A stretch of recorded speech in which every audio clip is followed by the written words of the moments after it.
picking up on some of the themes that Minister Fedorov has mentioned in his address, we want to bring up our next panel, which is about how Ukrainian tech companies are fighting on the business front lines.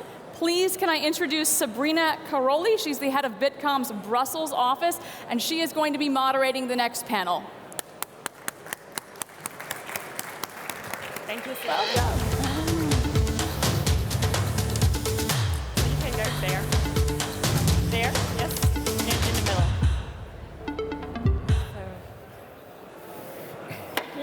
So good morning also from my side. A warm welcome to our first panel, as Sarah mentioned it, and I'm very honored to have the opportunity to talk about that very important topic with my excellent panelists. As mentioned, we will take a closer look at the current situation of the Ukrainian tech companies and how they fight on business front lines. We will have, I think, also an interesting constellation here, because we have two panelists at stage and one panelist connected online, and we also have some kind of change because Alexa can't unfortunately join us, but I think we will have an excellent discussion here, and I'm happy to moderate it. I will start with you, Mr. Sedler, because I think it's nice because you're connected online. He is Mr.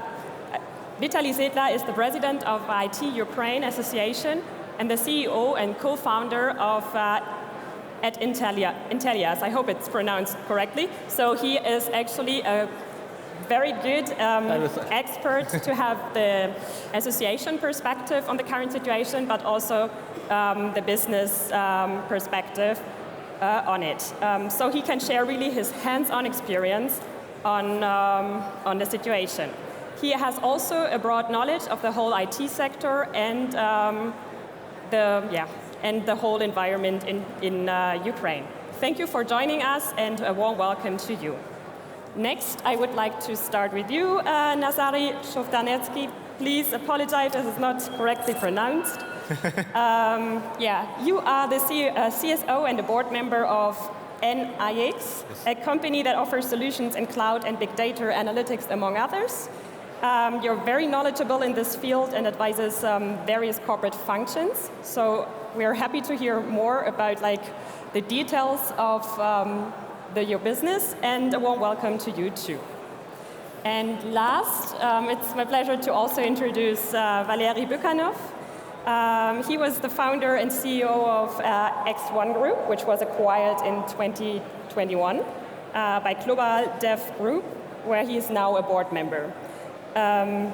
You worked in several Ukrainian IT outsourcing companies. You founded the X1 Group to support German fast-growing tech companies with Ukrainian tech talent. And I think what is also special about him is that you live in Berlin. You decided to live here. So a warm welcome to you as well. So,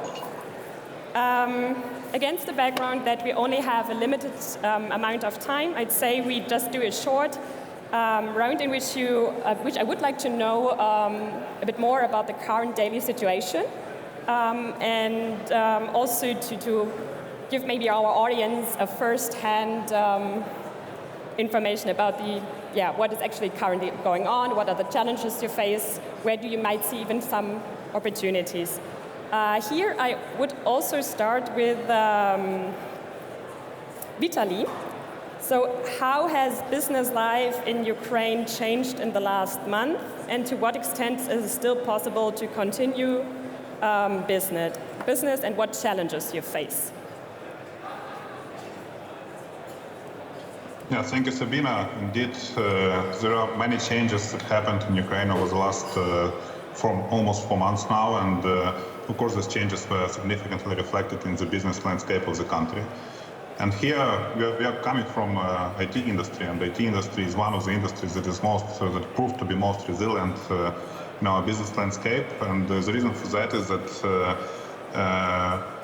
COVID times did us quite well, so it did us a good preparation work, and Because most of IT businesses were already prepared to work remotely in these times, so it was quite easy for us.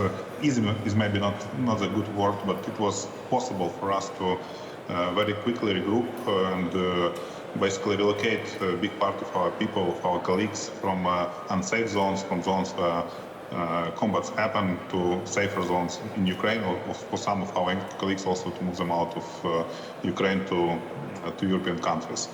And because of that, businesses came back to work very quickly. So talking about Intellias, the war started on 24th of February, 5 a.m. and it took just 4 days to relocate almost 80% of our people from war zones into safe zones. And after 1 week, we were already at 95% of productivity of our company, and within 2 weeks, we are at almost 98% of our productivity. So basically, like 4 crisis days and then 2 weeks of active relocation work, and we are back serving our clients and providing service to serving our clients. The businesses adopt to the war, so now many things change, and one thing I would like to specifically mention that in addition to having safety as priority number 1 for all businesses in Ukraine, and specifically for IT businesses, it's also very important to keep our employees in good mental state, right? So many companies, they provide a lot of mental health programs, including also Intellias. So we have psychologists and therapists working with our people, helping them come through these crisis periods so that they can stay in normal mental shape and continue being productive. Also, many companies, they support their employees financially, including Intellias, including our colleagues on the market. So we not only ask our people to relocate, but we also finance for this relocation, big part of this relocation process. So it's significant loss for the financial loss for the company, but you know, in wartime we don't talk about money. We talk about safety, we talk about mental health, and we talk about ability to continue serving our clients. So overall, I would say that IT industry has regrouped very quickly. So we are at a very high percentage of operation in our companies, close to 100%. Of course, some companies were more dependent on, for example, Ukrainian market, which basically suffered a lot. 30, 40, 50% of local businesses basically stopped. But those companies, this is a big part of Ukrainian industry, which worked for global digital economy. They are back in operation very quickly and very efficiently. That's the situation for today, and I think my colleagues can connect to their stories as well.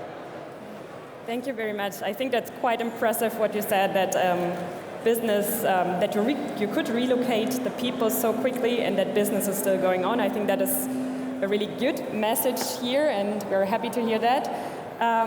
Nazariy, the same question goes to you. How do you assess the current business life?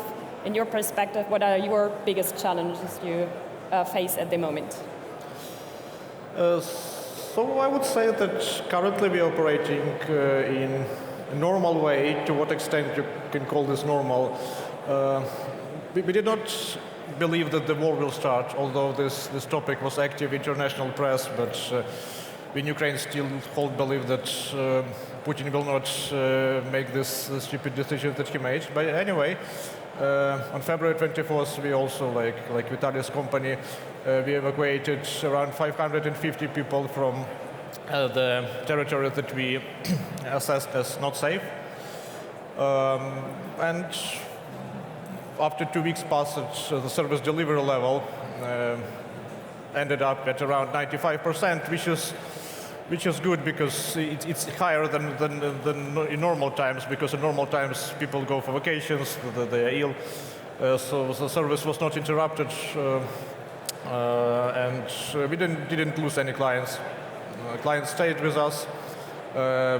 Quite big amount of clients expand their cooperation, as well as we expand our operations in foreign countries, in Poland, in Bulgaria. We are looking at Latin America, which we plan to do since the last year.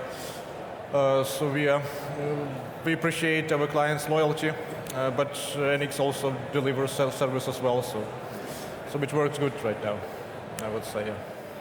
Thank you. Also, I need to mention that we didn't have any incidents related to cybersecurity. So basically, all our business continuity planning was fully executed, apart from the fact that male employees cannot cross the border right now, but everything else we executed. The services did not interrupt it to the extent material for our customers. Yeah. Maybe just another question to add on. Maybe it would be also interesting, how can we picture the daily life at the moment? Like, how do you start? Where do you work? Can you also share some information on that? Because you are still living in Ukraine, right? Yes. So how can we, I don't know, picture this situation for you? Well, the majority of employees, they gathered in the west of the country. West of the country, with the center of Lviv, Lemberg, where I'm originally from, is quite a safe zone. Apart from cruise missiles fired from Russia or Belarus, we don't have any military events. So people are working normally. The office attendance is like 20%, pretty much like we had during the whole COVID.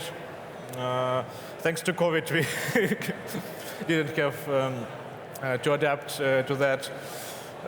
So people wake up in the morning, read the news, obviously, and go to work, because writing code helps them to distance themselves mentally from this war and so on. So they focus on the work. It's easier to live. The only one potential obstacle is this